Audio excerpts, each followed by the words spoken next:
Hello, boys and girls. This is your old friend RJ City, and welcome back. This is part 4 of 7 of my Wrestlemania National Anthem reviews, and I'm really hitting the wall here. I'm about halfway through, and it's really seeping into my brain, binge-watching all these national anthems. Every time I see a flag, I want to salute it or go, woo, or I expect fireworks. It's really becoming a part of me. So before this, we did WrestleManias 11 to 15. Let me see if I can do this. 11 was Kathy Huey, who replaced Fishbone. 12 was Victimone. 13 was Bupkis, We Got Nobody. 14 was the worst national anthem of all time, Chris Warren and the DX Band. And 15, back on track, we had Boyz II Men. So let's keep this train a-rolling. Who do we got next? WrestleMania 16, also known as WrestleMania 2000. We had a plucky youngster who was singing in the Honda Center in Anaheim, California. A young gal, ring announcing gal, by the name of Lilian Garcia. Is adorable. She's not the main ring announcer at this point. It's still very much the reign of the Fink. Howard Finkel was doing all the main shows, especially WrestleMania.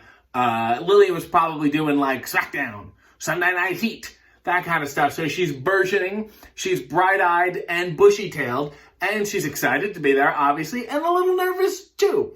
But she does a wonderful job. It's a little plain and understated, but I think it needs to be at this time in the world. And she did a nice job. She did it in the ring, a cappella, very, very simple, and I enjoyed it.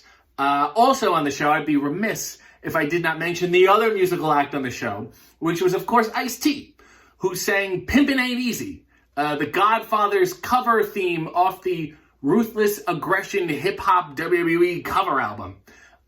He sang the Godfathers in the ring. They all had fur jackets. It was a nice juxtaposition because after you have a shot of Lilian Garcia, you got to chase it with some iced-tea.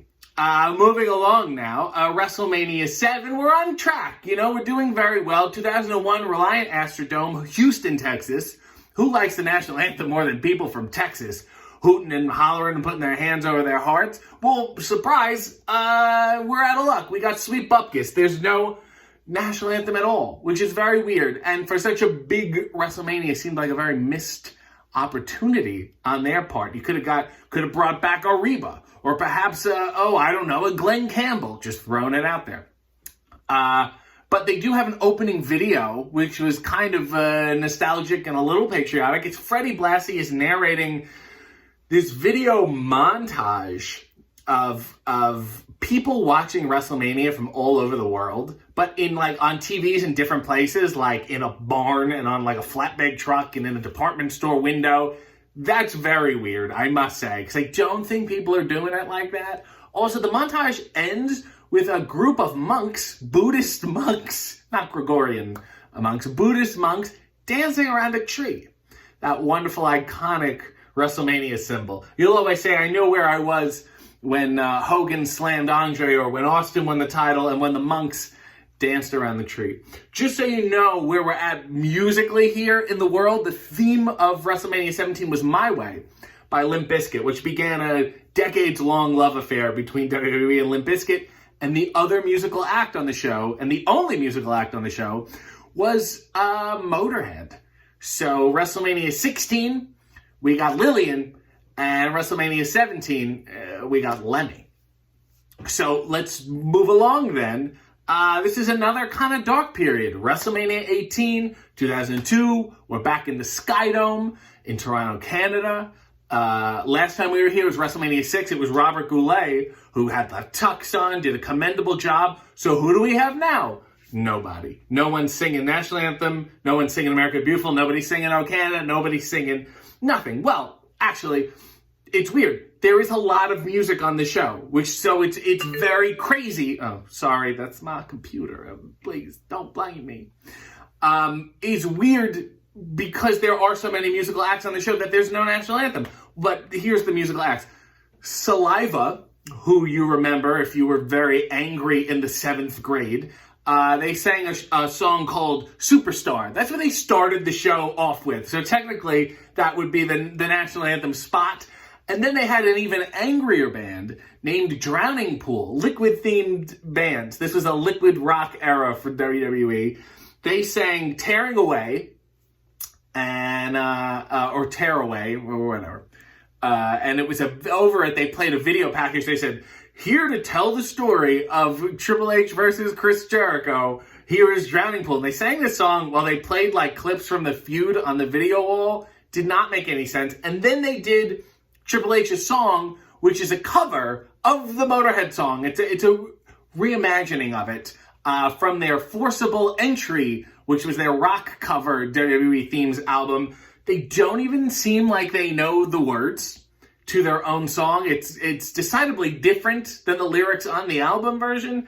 And I will say, both bands in the Skydome, the acoustics were horrible, terrible. You could not hear what they're singing. And I know because I was there. I was there with my father. I guess I was in the 7th or 8th grade, and I just remember going, why are we doing this? Why did they think that this was a good idea to have a live band? The sound goes straight up. You can't hear anything. Not that you wanted to, because these were horrible, horrible yelling songs. I feel when you have an arena of 65,000 people that are all yelling, you know what you do with the guy on the mic? You get him to yell to music. It was a great idea. Moving right along, WrestleMania 19 in Safeco Field, 2003, Seattle, Washington. We're back to normal here. I think we finally figured it out. We've been away from the national anthems for so long. 17, we had nothing. 18, we had nothing. We weren't even in the country, so it must be very frustrating. Vince was starving for a slice of Americana, and he got it with Ashanti, who finally, for the first time in a couple years, sang America the Beautiful in the ring. It was a simple piano track, and there was a military montage, which got a lot of reactions. All the troops. We're really back to basics here in a good way. Is probably what the national anthem should be. Simple tributes, very nice. And there was one firework at the end. Sea to shining sea. Nice ending. That's what I'm talking about. The national anthem, they're getting their groove back. If this feels like WrestleMania to me, not Saliva, not Drowning Pool. I want Ashanti. Unfortunately, Fat Joe was not there.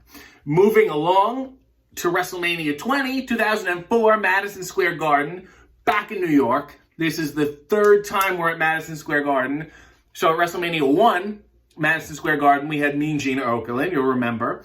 And WrestleMania 10, we had Little Richard singing in Madison Square Garden. So who do we have here?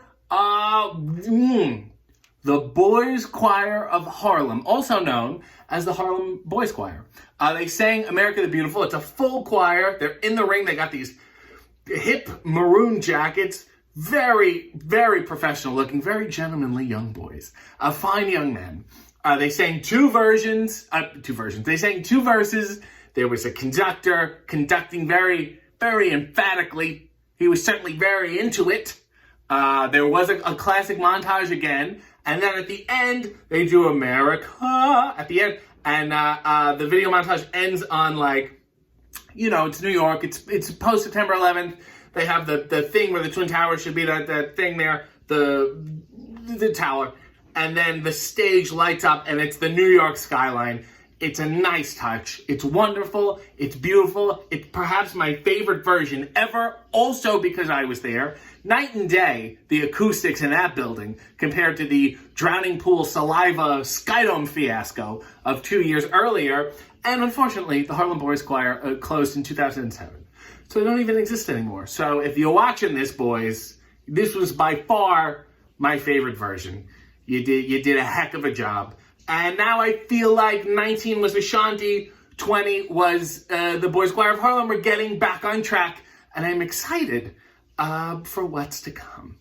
Stay with me, please. Guests of the RJ City Show, subscribe to his channel, follow him on social media, and buy his t-shirts at ProWrestlingTees.com/RJ City.